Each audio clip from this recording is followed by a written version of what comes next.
Hi, I'm Kathy Riggins, Assistant Superintendent of Bologna Schools.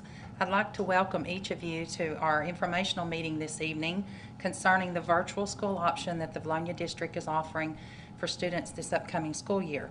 Before we begin, I would like to give a special thanks to Steve Austin, one of our board members who's here tonight recording this session for us, to Ms. Kirsten Pittman, Ms.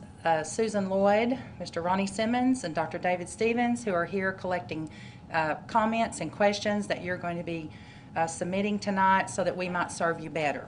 So starting off with this evening's meeting, I would like to start with the intended results for this evening.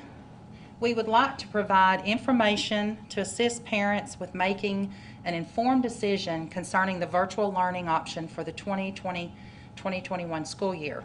We would like to attempt to answer some questions that you may have, some questions that we have received in the past few days from parents. Please use the comment box for additional questions that you would like answered this evening. Please understand that some things will change. After this evening, there will be things that will occur that will require us to change some of this information, but we're trying to give you the very best information that we have at this point.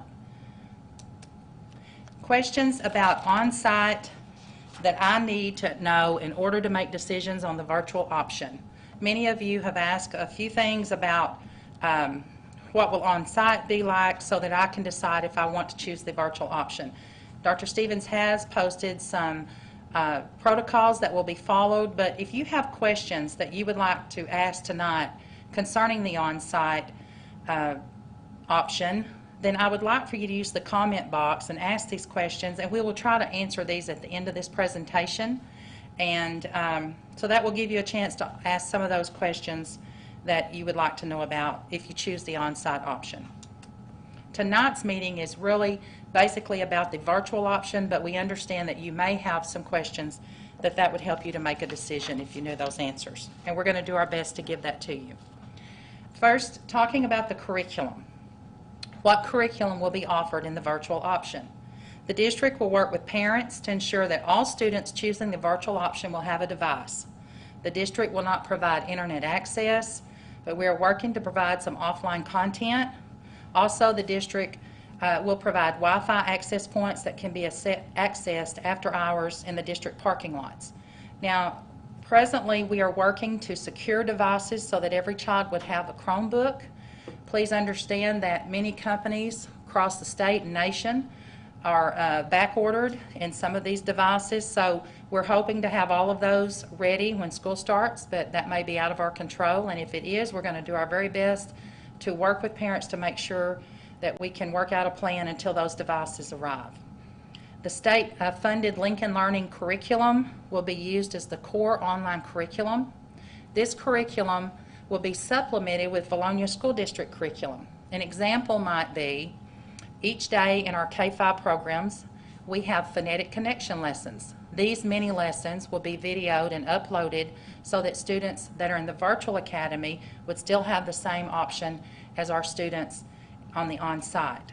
We also may offer some mini lessons for upper level classes.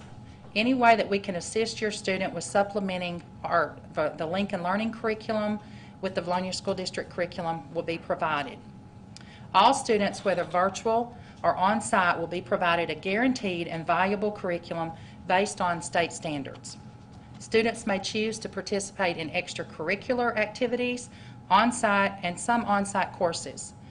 On-site courses, the approval will be based on the seating capacity and social distancing requirements. So please understand that we will do our very best. If there's a class that your child would like to take, for instance, maybe it's a math class or an upper level concurrent credit course and you want to come for one class, we're going to try to make that happen. We're going to do our very best as a district to serve your child and build a personalized learning experience during this time. BUZZ will be the state-funded learning management system that we will use in the virtual school. Within this learning management system, all of our curriculum will be housed in the system. Students and parents can log on and see their weekly lessons posted. Students, parents can communicate with teachers through this system, and grades and progress can be monitored Training for this system will be provided to all students and parents. So if you feel like I don't have a clue what Buzz learning management system is, we're going to provide you that training. Once we know who is going to be attending the virtual school, then we will create some personalized options for some training. So we are going to try to really work to make sure you are comfortable with the system so that you can use it well and feel confident that your student will be successful. Who will be my child's teacher? These are some questions that have been asked.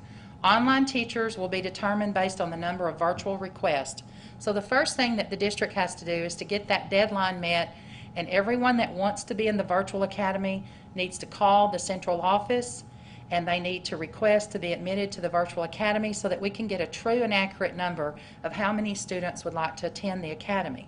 And then we're going to look at our resources and assign teachers based on those needs. Teachers will be Valonia staff, and in some cases, the district may choose to include a certified teacher through Lincoln Learning. So for instance, you may be taking a course at a level that you would be better served if the teacher was certified through Lincoln Learning, so you'll have that online teacher through Lincoln Learning. So it'll just be a combination based on each student's need. What about 504 IEP, dyslexia, or GT students? All of these students will be served through the virtual option. Students with a 504 will have a plan created through the District 504 Committee, just as if they were on site. Students and parents will be encouraged to participate, and we will make sure that we create flexibility in this plan that will allow them to be served while in the virtual setting. The same thing will be offered for IEP students. An individual education plan will be created for each student based on the IEP committee recommendations. Students and parents will be encouraged to participate. If you have a student with dyslexia, all students with dyslexia will receive their services virtually or on site. The district will work with each parent to determine what's the best option for their student. GT services will be provided virtually with the option for some on-site options upon request. So we are working to make sure that we are serving these students. What about assessments? State mandated testing will be required on-site, as well as interim testing. Classroom assessments will be conducted online. So when it comes time for interim assessments or state mandated testing, such as ACT Aspire, then we will have a facility that will be secure, social distance, and we will allow students to come in on a schedule and take their test at that time. And so classroom assessments, like I said, will be conducted online through the learning management system. What will be the length of the school day? Students will have the opportunity for a self-paced, flexible schedule. We understand that we're a bedroom community. We have many parents working out of town. You may need a more flexible schedule if you're going to choose a virtual option, especially if you have a younger student. So the schedules will be very self-paced. Based on student need, intervention and tutorial sessions may be required by teachers on occasion. These sessions will be posted to the Buzz platform to ensure that all parents and students are provided clear communication. It is our goal through the virtual academy to have good two-way communication between parents and students. We want to make sure that no student is lost in the virtual class, and that we make sure that we have good contact with each of these students and parents. Students should be online no more than 4 hours per day. This doesn't mean that they won't be working on projects or maybe art projects or science experiments, but there is really no way to mimic a traditional school day online. So you can expect that we would not expect them to be online more than 4 hours a day. That would be the maximum.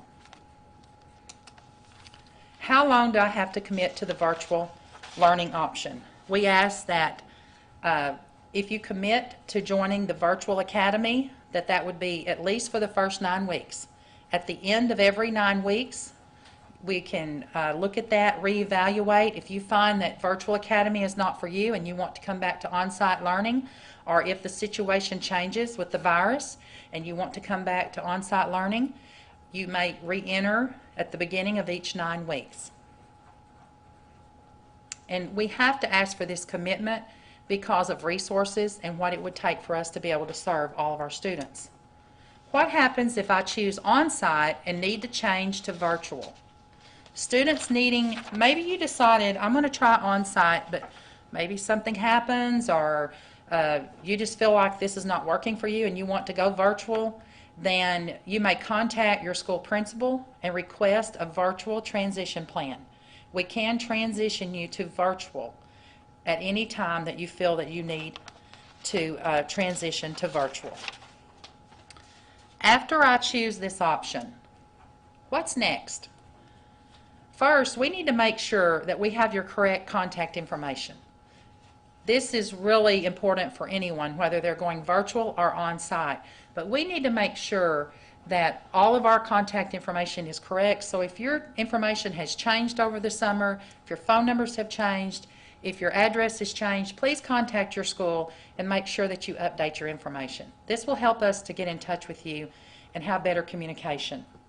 Once all students are enrolled and uploaded to the virtual system, parents and students will be notified of additional training to ensure that all virtual students and parents are provided the information needed to be successful in the virtual school option. We want to make sure that we lay a strong foundation. Once we have all of the students enrolled, then we will try to make sure that we provide training that is sufficient for each student to be successful and start the school year. You can expect the training date to be available sometime around the middle of August. Please understand that we need time to make sure that we're offering you the very best option possible. Daily information comes to us. It's changing daily, and we're trying to keep up with that to make sure that we can serve you. One of the questions that's been brought to my attention is that some parents have already signed up for some virtual programs, and they're wanting to make sure that's connected to the Valonia School District. If you have signed up for a virtual option that is not through our central office, then you may have signed up with another program that's not connected to the Valonia School District. And so if you need any information on that, please make sure that you contact us. Dr. David Stevens, I have placed his email here and my email to assist you. The district phone number, the central office phone number, is 796-2113. We have ladies that are waiting for you to call, and they're happy to take your information. I just want to thank you for your support in this endeavor. We know that many of you have been patient with us. We are working hard to try to get the information out to you, but we want the information to be accurate. So at this time, I'm going to take a moment to get some of the questions that you have submitted through the comment box, and we're going to try to answer some of those questions. Dr. Stevens, do you have some questions? Yes. We're putting these questions kind of in common themes here, so hopefully we can give a broad broad answer that will respond to several of them. A couple of the questions that we received is, and you referred a little bit to in your presentation, is the option for students who are enrolled in the Valonia Virtual Academy to take courses on site. And students will have access to courses on site. Yes. If they're in the virtual academy. Yes. Students will have access to all of our electives and cores and extracurricular activities. We just need to work out an individualized plan for that. And the parents need to be responsible for getting those students here at the time of the course. Yes. And picking them up. All right. That took care of a couple in there. Another question that came up, which is a good question. We had one parent that stated that she currently homeschools one of her children utilizing Lincoln Learning. For her other children who would enroll in the Valonia Virtual Academy, how will their learning be different? And of course, they'll have access to Valonia resources. Yes, and the teachers in the homeschooling, if you're choosing that as an option, they have a teacher through that homeschool option. the teaching support would come from Bologna teachers and a combination of Lincoln Learning teachers. So there will be some additional support that Bologna will offer through our curriculum that will serve those students. So if you have been in a homeschool setting and you would like to be a Bologna student, it's very similar, and I think that you can make that work very well. Just a reminder that when you are a Bologna student, you can receive a high school diploma. If you're a homeschool student, you do not receive a high school diploma from Bologna. And I think one of our questions was, what is the difference between virtual learning and homeschooling? I think you just addressed that question. Okay. Another thing about that comes to mind is if you're wanting to participate in extracurricular activities, if you're in the virtual program, the AAA rule is stating that you are a student of Bologna and you may just come and take, say for instance, football or baseball or cross country. But if you are a homeschool student, you still have to follow the homeschool rule of attending at least one class per day in order to be able to participate. Right. And you again refer to this, I think, in your presentation, but would you clarify how elective specialty classes like music and art will be provided? Yes. Our high school elective courses and our elementary art, music classes, students will be allowed, parents may bring students to campus to join those classes. The only restriction may be if those classes are full, and then we will need to work on a plan for that. Okay. And students will be allowed to participate in concurrent courses Yes. at the high school level. Yes. One of the questions, will we need to reevaluate and sign up for classes based on availability, or are all classes available? Regarding our on-site courses, they would have access to any, Yes. as long as there's room in the classrooms. Yes, I understand if that you question. had, most students, if this is an upper level, they signed up for during CAP conferences. So what may need to happen is, once we decide who wants to be virtual, then we're going to really sit down with each of those parents and students and make sure that we create an individualized learning plan. So we're going to sit down and look at the classes that you requested in the early spring, and we're going to try to match those up as well as we can, and then we're going to look and see what we would need to do to make that happen. All right. Another question regarding specifically the Lincoln Learning website. Will the courses require the students to jump from multiple websites like with the AMI opportunities in the spring? No, the Lincoln Learning will be connected with the Buzz Learning platform. Everything that you need to go to will be right there on the Buzz platform.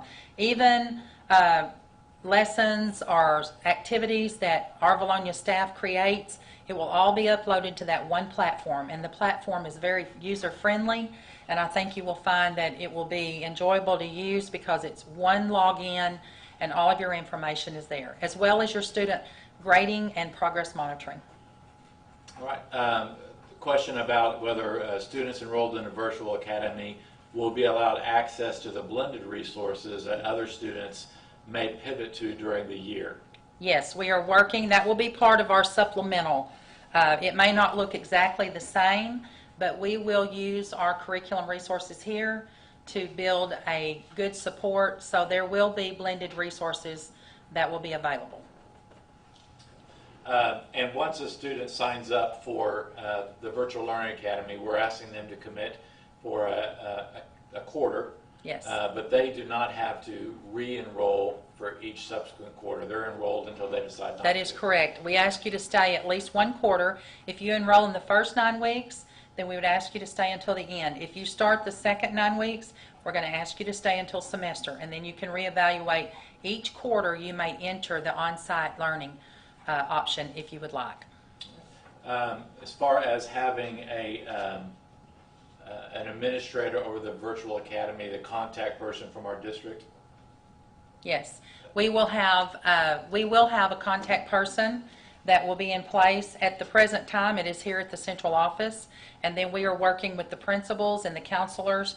So at the present time, please contact the central office, and you can contact me concerning those questions. All right. we have a couple of questions regarding students who have an IEP or a 504, specific to how they will meet their minutes of instruction for their IEP. Question about how the students with IEPs will have assistance. 504s, can you address that? Yes, some of our thoughts concerning that is around the fact that we may have Zoom sessions and breakout classroom sessions where students will have a chance to see the instructor face to face. We are still working with our special education department. We will, like I said before, we will have an individualized IEP meeting for every student that has an IEP. So that's where we will decide what needs you have and how we can support you. But it is our goal to make sure that we follow every student's individual educational goals and that we provide all the resources needed. And this is a good question that we've had to address several times. Could you really just briefly go over the difference between blended learning and virtual learning? Yes. Virtual learning is basically off-site. It's through online curriculum. What makes it a little bit confusing or unique is that we are still offering our students in virtual learning an option to come back, which kind of blends that in with blended learning. But here is our definition of blended learning for this year. On-site, the students who choose to come back to school on-site will be in the blended learning as well, because blended learning is an integration of technology, and we will be doing that during the school day on-site in case we have to pivot and go to a home setting. Then we will have a seamless transition for students so that these students can be at school during the day, and then they may need, if the school has to close or if a student has to stay home for a period of time, then they're going to keep learning and they're going to have ability to follow through with their educational process. So virtual is at home. On-site is a mixture with blended learning. Okay, another question that just want to revisit here. Will virtual school start and finish on the same day as on-site school? Are the hours flexible? Which we've already addressed that they are flexible according to the parent schedule. Another question that's been asked is, can a student who's in virtual, can they finish early? Yes. Yeah. Students will follow the school calendar, the same holidays, everything will be the same, but you are working at your own pace. So you may finish a semester course earlier than if you were on site. But we will follow the school calendar. And I would like to say that, you know, this is the first year that we're offering this, and this is something new, and I think a lot of districts are finding this to be the same for them. We don't have all of those answers exactly how it's going to be, but as we start, we're going to do our very best to make sure that we are addressing issues that arise. I can promise you there are going to be some issues that arise. Once we start, there's some things that we haven't expected. Things will come up, it will make it better. We may decide, hey, what we're doing needs to be adjusted, but we are our plan is to follow. Students in virtual will start the first day of school just like the on-site students. Okay, there's been a few questions just specifically regarding choir and band, and so we will be offering choir and band on campus as courses as we do every year. There will be some differences in what it looks like. We get direction from DESE somewhat regularly on all of our coursework, and as of right now, we're looking at doing a lot of outdoor practicing with band and with choir.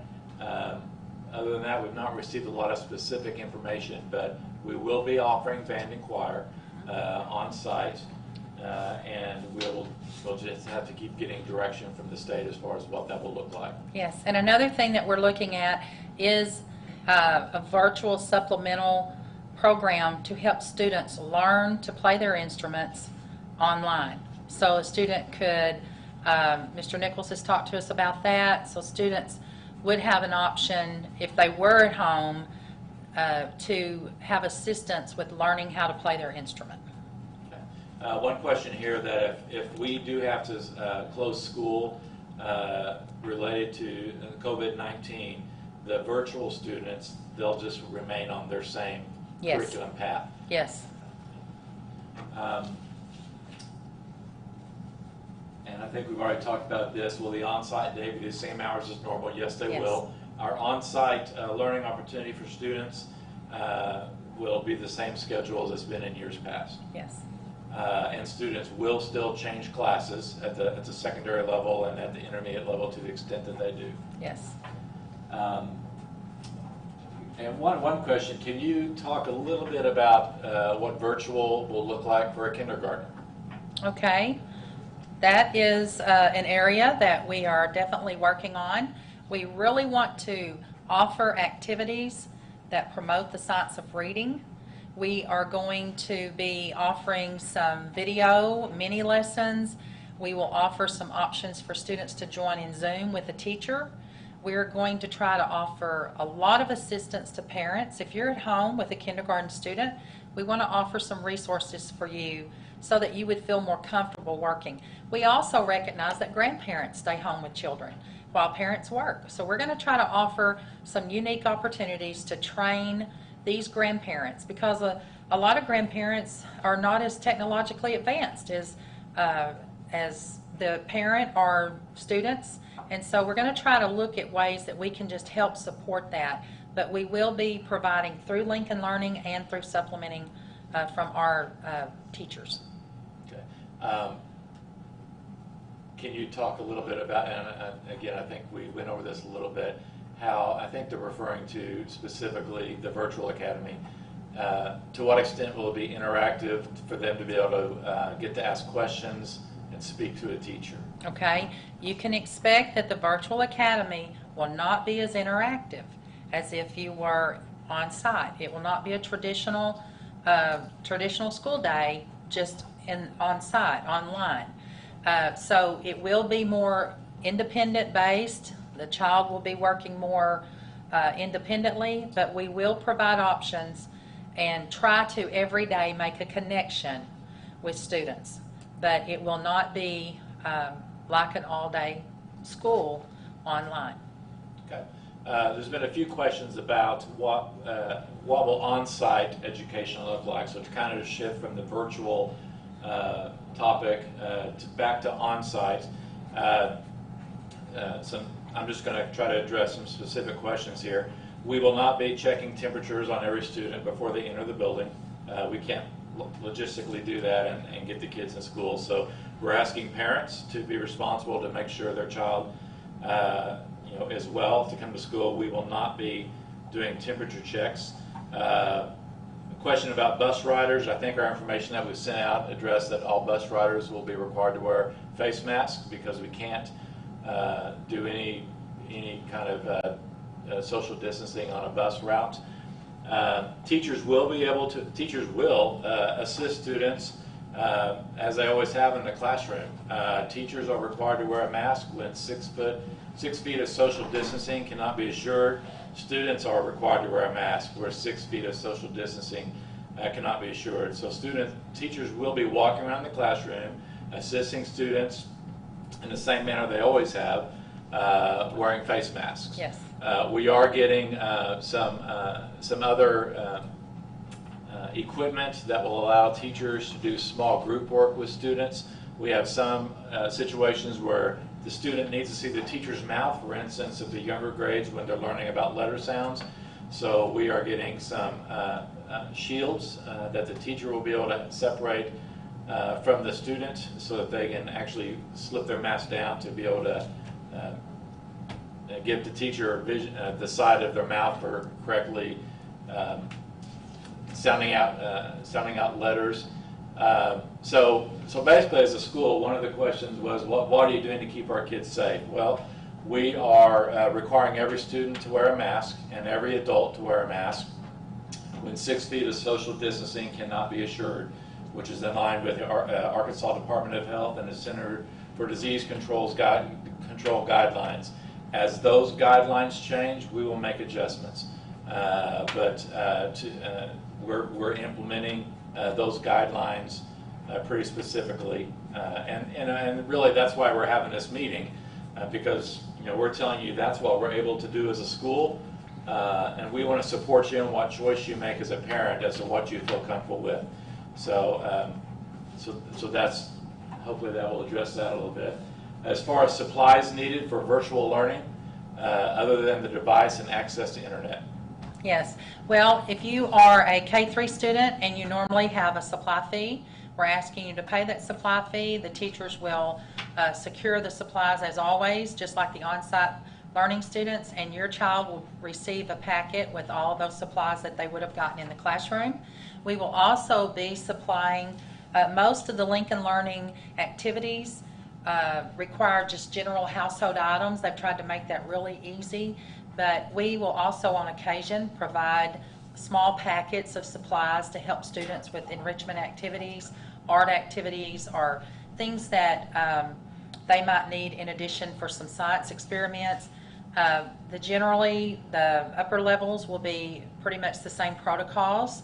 There may be some supplies that you're asked to get, but most of it will be provided through based on the activities that are there. All right, and just to clarify, students enrolled in a virtual academy will have to take state assessments on Yes, site. they will take state assessments on site, and that will be in a setting that is appropriate, and it may be on a schedule. We have a window that we have a time period that students can come in and take that test. So every student that's in the virtual academy will not take it on the same day. I'm sure there will be a schedule for students to follow, and we'll work so that those students can come in and have access to take that test. And we will follow all state guidelines when giving that test. Okay. If school were to close, on-site students will not be automatically enrolled in virtual. No. That's where they'll pivot to the blended learning. Yes. So on-site students will not automatically go to virtual if school were to close. They would continue their instruction through the blended learning. That is true, and I also want to explain that the students on site will be using a Google Classroom platform, while the virtual students will be using Buzz. So we have two platforms going this year, which will also give us a chance to see how both of those work. But if you are on site, then you are using the Google platform. If you are in the virtual, you're using the Buzz platform. All right. AP classes, can you touch on that again? AP classes, students will be eligible for those. It may be online, or if they choose to come to a course, we have some options to offer AP through the online curriculum. So if a student wants to choose an AP course, they can take that and they will receive credit because these courses will be accredited by the state. As far as seniors being able to come to school let me reread this question. Seniors being able to take just what is required to graduate and then be done. For instance, if a student only needs 2 credits to graduate, we're receiving updates on that. We just received another update today on what that protocol is going to be. There's still some questions out there, so I don't think we have a definite answer on what that's going to look like. But we actually had a conversation about meeting today in the near future to try to make sure we could figure out what was going to be the answer to that. And the state is providing some guidance on that, so as we get more information, we'll be pushing that information out. And it should come out soon. Yes, yeah.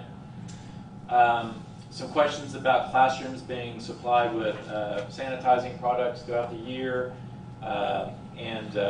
you know, I believe especially on our elementary supply list, every year we ask parents to provide that. We are working on, as a district, purchasing as much of that as we can, and because we know that may be difficult for parents to access, especially as school starting. But as a district, we are ordering product. Even as this week already today, we've been ordering products. So. And you have some specialized services like bombing the classrooms with sanitizer. Yeah. So each. That makes sense. Bombing the classroom. That's kind of a term. What is that called, Dr. Stevens? Fogging. Fogging the classroom. We don't In the South, we say we're bombing when we have. We don't like to use the B word in school, but. Yeah, so yes, every night we have a system set up where every night all district buildings and rooms will be fogged with a product that kills viruses and specifically addresses the COVID-19 virus as well. Question about state assessment being once a year, or how often. The state assessment is once a year, but there will be interim tests 2 times a year. 2 times a year. Yes. So 2 times a year. Is the attendance policy going to be the same since students may have to be out for sickness? The only waivers, the only direction we have from ADE, and Dr. Riggins, you may add some of this, is students who are participating in a blended opportunity or on a virtual opportunity, their attendance is not counted against them. But as far as maintaining a record of attendance, we're required to do that if a student is an on-site student and they're homesick for a reason. Yes. We're required to maintain that record. As far as, you know, what that'll look like, as far as typically what the statute says about when is too much, we're going to look at that from a different lens this year. I think it's fair to say. Very flexible this year.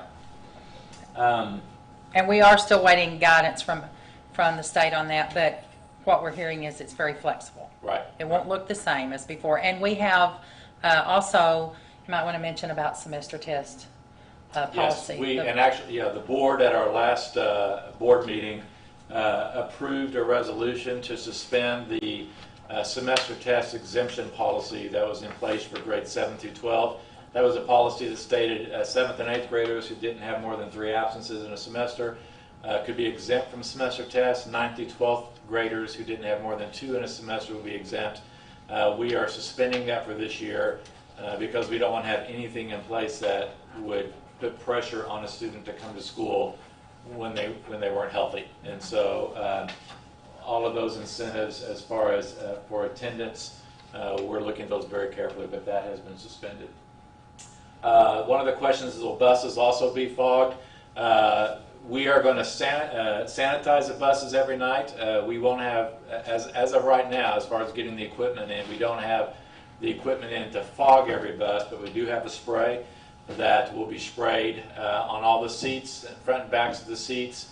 That is a spray that kills viruses, including the COVID-19. So that'll be part of the bus driver protocol to do that when they close out their buses every night. And also, Dr. Stevens, when we have small group reading groups, as each group comes back and finishes, then that area will be sprayed and sanitized before the next reading group comes to the back table. And then, of course, at lunch, there will be sanitizing in between each meal. Right. One question, what happens if my child forgets their mask? We will have a good supply of masks in every building that we can help kids out if they forget their mask, if somehow their mask gets damaged during the day. We're going to provide those for students as they need them. So if a student forgets their mask to school, then we would have one available for them.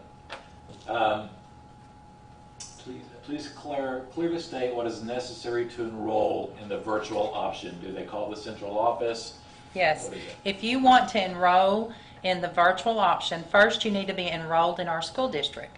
So if you have not enrolled your student in the district, you need to go to their school or go online and enroll that student in the Bologna School District. And then you need to contact the central office at this Bologna Administrative Office number at 501-796-2113. And you need to speak with someone here and just let them know that you want your students to be in the virtual academy. And then we will add them to the virtual academy list. And then we will also contact you later once we get ready to start with the training and creating individualized learning plans. Okay. One parent asked, is it too late to switch back to on-site or vice versa?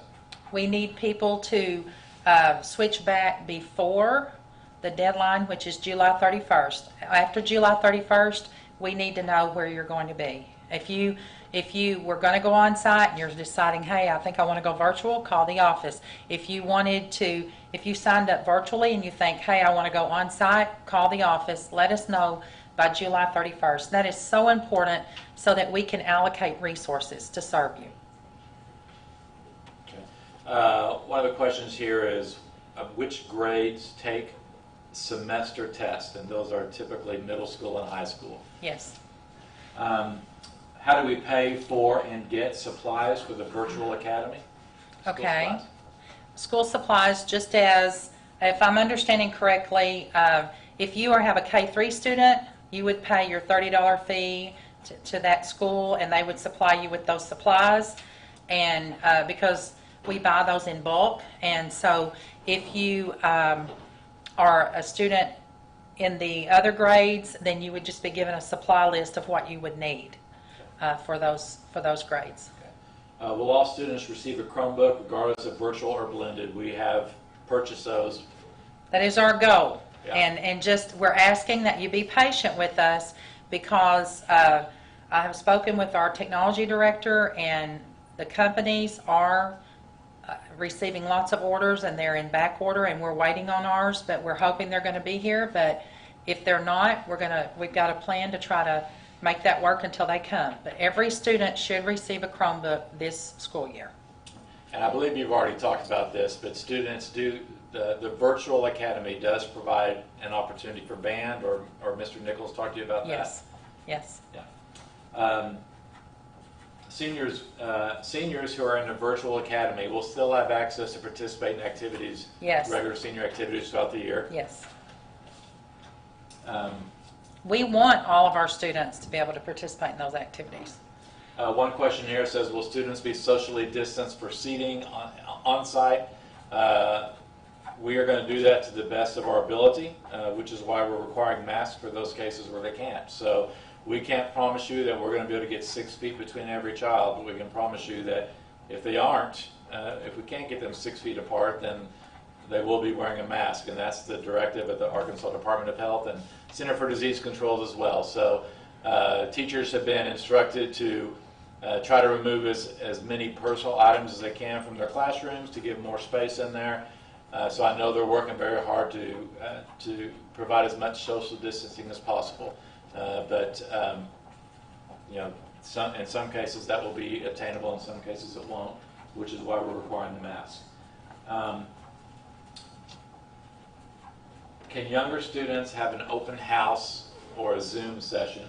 I know at the primary and elementary they're going to be sending out information about the open house, and so there will be open house on site. Mrs. Lloyd, you're here. Do you want to talk a little bit about that? Yes, we haven't set an official date, but we do plan to open it that evening. We will spread out the times. It'll just be a come and go for both schools, elementary and primary. And I don't want to speak for Frank Mitchell, but I believe they may be doing some kind of virtual open house. But more information will definitely be posted on our Facebook pages, as well as probably on our district's website as well. Okay. One of the questions here talks about, will high school students do makeup from the last grade, just based on a concern that because we had to end school on March 13th, concerned that they're not ready to advance to the next course. But I know that our high school teachers are already prepared to address that in their first few weeks of the school to make sure every student is caught up to where they need to be. So we recognize that's a concern, and it's a concern that schools are having to address across the nation right now. And so we are working on adjusting our scope and sequence of our curriculum so that we can get everyone caught up. Yes, we met 2 days in May, the faculty did, and they went through all of the essential standards. They identified all of the gap standards that students may be lacking due to the virus, and we have worked to look at our scope and sequence. We've worked to look at units and see where those standards fall within those next units. So we're hoping to integrate those skills and make sure that throughout the year we catch those students up on those skills that they might have missed. Question regarding students who are on site, will they be able to take their Chromebooks home if we have to pivot to the blended learning option? And they will have access to their Chromebooks. Yes.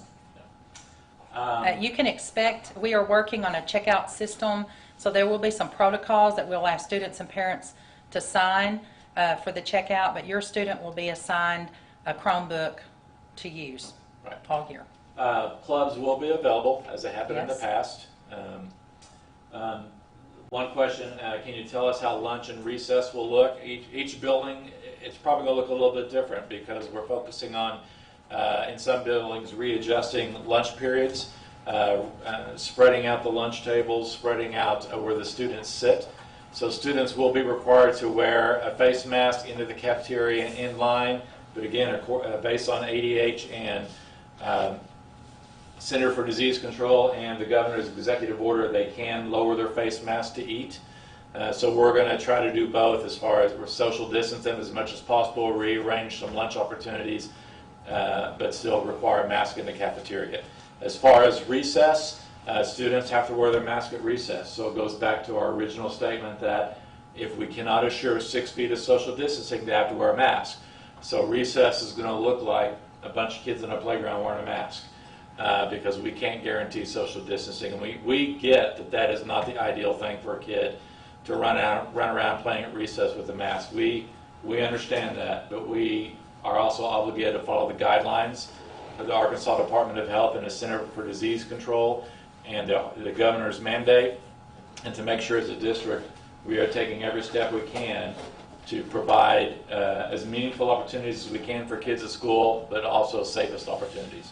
So that hopefully will give you an idea what that would look like. Virtual students being provided lunch. Okay, virtual students, I've been working with Miss Sophia Hogan, and the virtual students will have an option for lunch. There will be a pickup option at a couple of locations in the district. You would need to notify us ahead of time. If your student qualifies for free and reduced, those lunches will be available for you.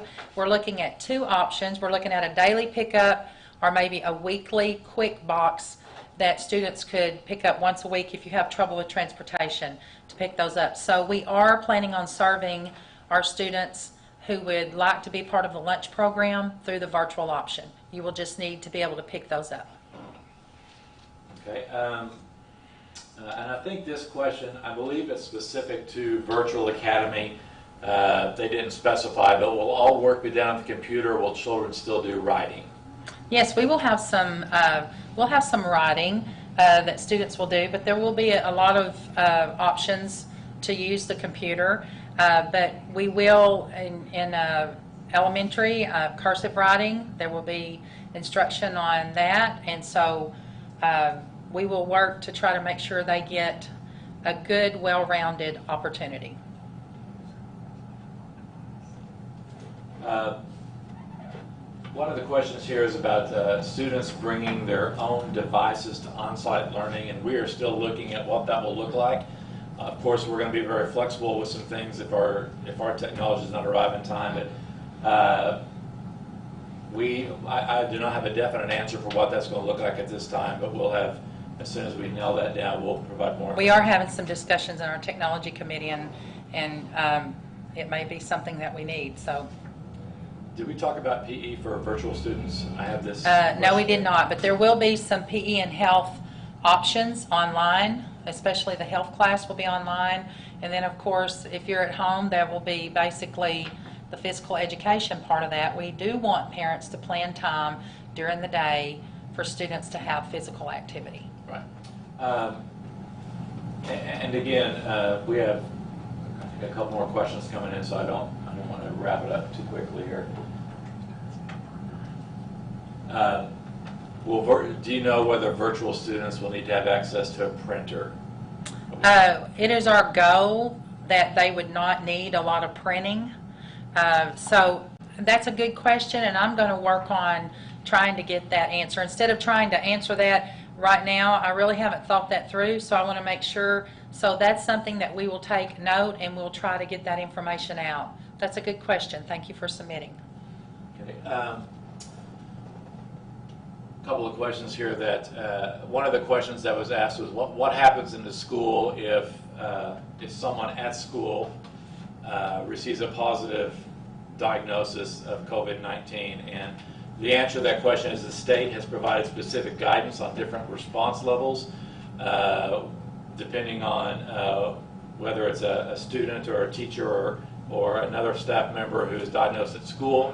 All of those are required to be reported to the Arkansas Department of Health as soon as it's been made, as soon as it's we've been made aware, and then we'll receive our guidance from them. But what that could look like, again, depending on the situation, it could look like a building pivoting to blended learning. It could look like the district pivoting to blended learning. It could look like, depending on the point of contact, one of the things that we have to determine is point of contact. Anyone who's been in contact with a student or the teacher for more than 15 minutes within 6 feet, regardless of whether they wear a mask. So there's all kinds of things that go into what that could look like. It will just depend on the circumstances. But the Arkansas Department of Health will be giving us direction on that if it occurs. So that's where we would pivot to blended learning. So Dr. Riggins, if you could, we're still having some questions about if we have signed up for virtual via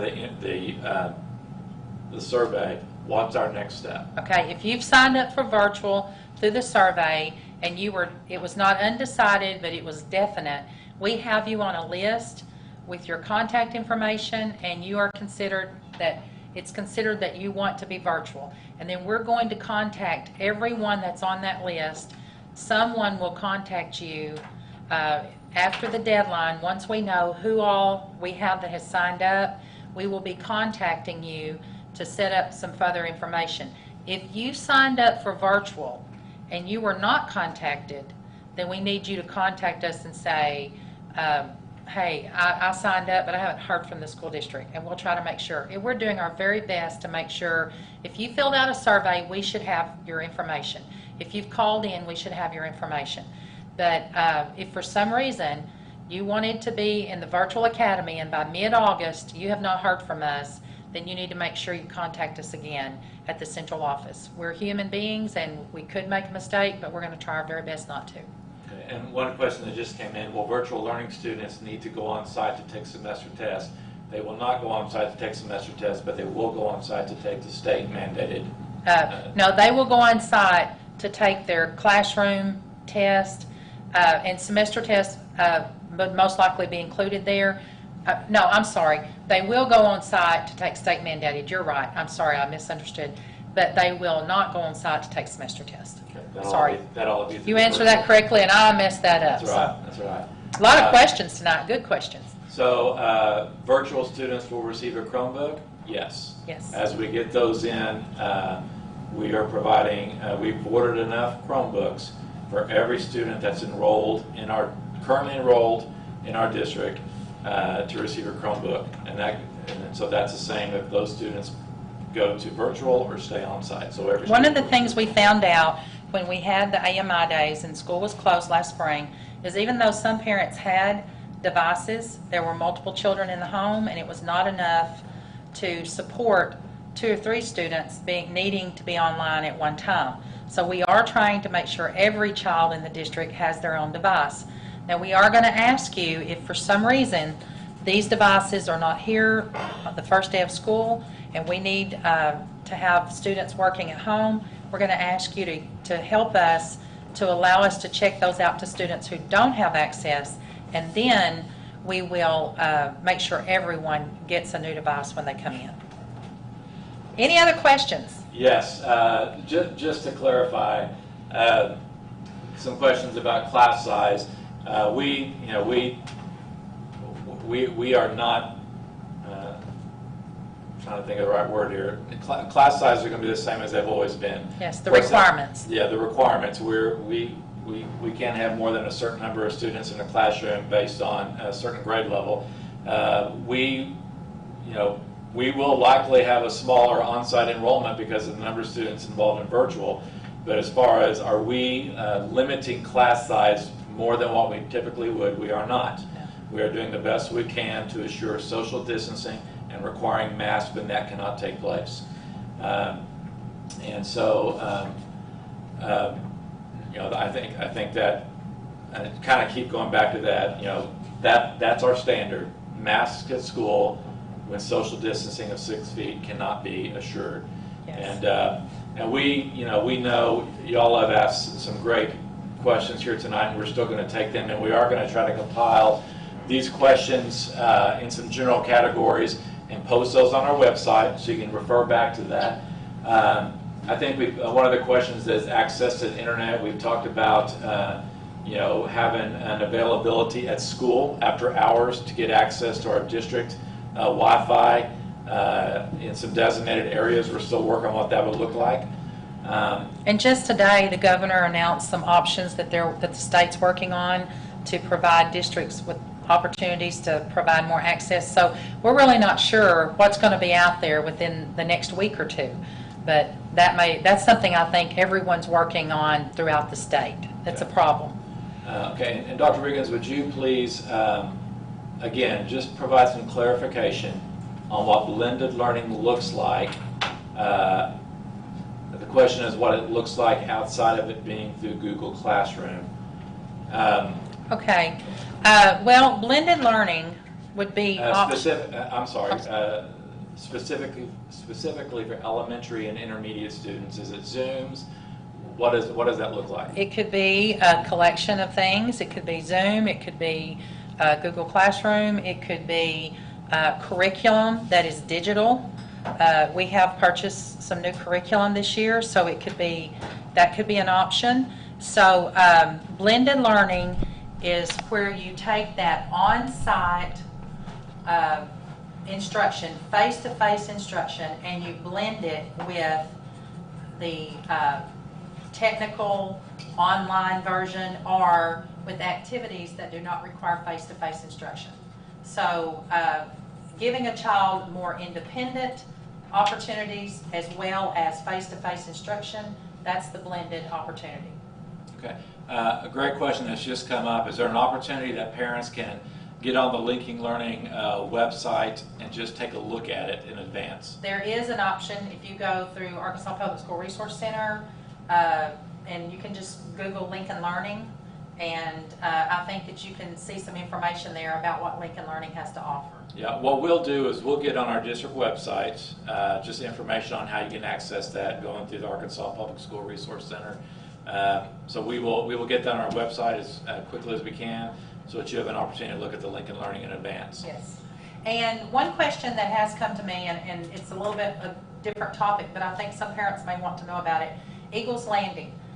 Eagles Landing will be offered with the school calendar, and it will be offered, if we're in school, it will be offered, but here's something that we need you to understand is that we do have to follow the guidelines for the teacher-student ratio, and so if we have issues getting enough staff to meet those guidelines, then there may be a waiting list. So we will only be allowed to have as many children as we can have following the guidelines that the state's given us. And we will do everything we can to make sure we have enough staff to have enough for every child. But in these times, sometimes it's harder to be able to secure staff for those programs after school. Another question has come up about the length of the days. And so our on-site program is going to be the same schedule it's always been. We're not shortening the days. Now we do, as always, have the early out release on Wednesday. So that will still be in place. So schedule that we've had in the past stays this. We're not shortening the days. We're not lengthening the days. It's the same. That's the same. I will say at the middle school, they're probably going to ask students to come into the building. There was a length of time there that the students were in the courtyard, and they're going to ask students to go ahead and come into the building at 7:45 this year and go ahead and come in, and we're going to offer some enrichment opportunities so those students can practice better social distancing, and we can go ahead and get the school day started with some very valuable information. That's the only change that I can think of that might come up.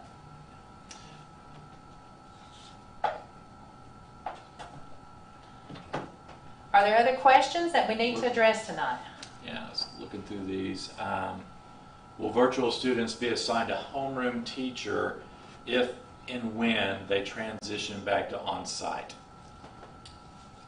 That will be included in their transition plan, and I'm assuming that if you're in high school, you'll have an Elevate teacher, just as the on-site students do, and if you're in the lower grades, you'll be assigned a teacher. If you're in second grade, you'll be placed back into a second grade classroom. So I hope that answers that question. A question here specifically again, what will school look like for a kindergartner? You know, I can say in meeting with Mrs. Lloyd and Mrs. Walters, who are the principals of our K-3 buildings, just met today, and you know, our goal is to make school look as much like school as we can. I mean, kindergartners are going to have a mask at school if we can't be assured of 6 feet social distancing. The teachers are going to have a mask at school, wearing a mask if they can't be assured of 6 feet of social distancing. And so, you know, we recognize that that's going to look a lot different than what most kindergartners experience when they start school. So our goal is to try to maintain those standards, but still provide the best experience for the kids that we can. And yes, kindergartners will be have the technology as well. Yes, kindergarten students will have technology. Yeah. And we have kindergarten students that use technology now, and we have some special ways to help them, and so we will be using that. And one of the things I think that might be useful to mention is that our staff has really been talking about the social and emotional learning and the social and emotional health of our students. We recognize that this is a time where students are affected by the virus and all of the implications and all the news. We want to try to incorporate the guide standards from the state on social and emotional health. We also are working to try to just provide the most comfortable experience that we can, and to try to help our students grow, and as we all try to cope with the world that we're living in today. Right. One other question here, and then I think we might be wrapping up here. And it's a great question, is what is in the substance that we're going to be fogging the classrooms with? And I don't have that information right now, but we'll put that on the website. I'll get with our maintenance director. He has the specific information about that, and so I think that's a great question, because I think that's a valid question. So Yes. I couldn't tell you what's in it right now, but we will get general information about what that substance is in our question and answer section on our website. When we put all this together in a question and answer format, then we will address that at that time. Some of the questions we're getting right now are kind of repeat of what we've already gone through. So we are going to compile all these questions and put it on our school website, a Q&A, so that you can see questions asked and what our response was. One thing I would encourage parents with is that, I know it's frustrating.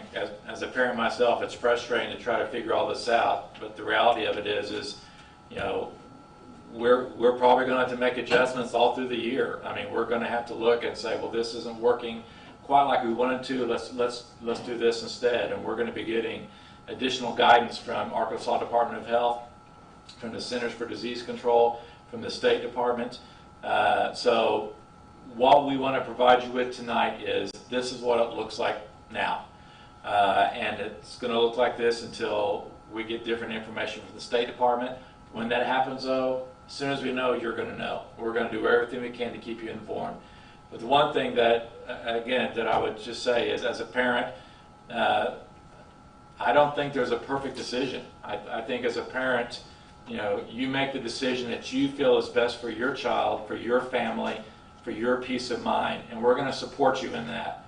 We're going to do everything we can to, when this is all over, if you go to virtual, we're going to go to the nth degree to make sure your child transitions successfully back to on-site learning. On the other side of this pandemic, we're going to make sure every child has had the best opportunity that we can provide for an education. So, as a parent, make the best decision you can with your child. Just know that we're going to support you in it, and we're going to do everything we can to make your child, to help your child to be successful, Yes. and to do everything we can to try to mitigate your concerns. And of course, we can't do everything to do that, but we're going to do everything we can. So again, we're going to compile this in a Q&A for our district website. Thank you all for coming in. Dr. Yes, Riggins, thank want you to say for anything? coming and joining in with us this evening. I just want to assure you that your child has some of the best teachers and people working in this district. They are good people who love your children, and I think that's very important. And I am just amazed at their commitment that they have had this summer and the efforts that they put forth to try to make sure that when school starts, we offer the very best opportunity that we can provide. And so thank you for your time this evening. We look forward to receiving additional questions or comments that come up. Please make sure you email those to me or to Dr. Stevens. Please call our central office at any time that you need assistance. And we're looking forward to the next time we meet, and we have some additional information for you. Please make sure you meet the July 31st deadline. That is very essential in helping us prepare for you. Hope you have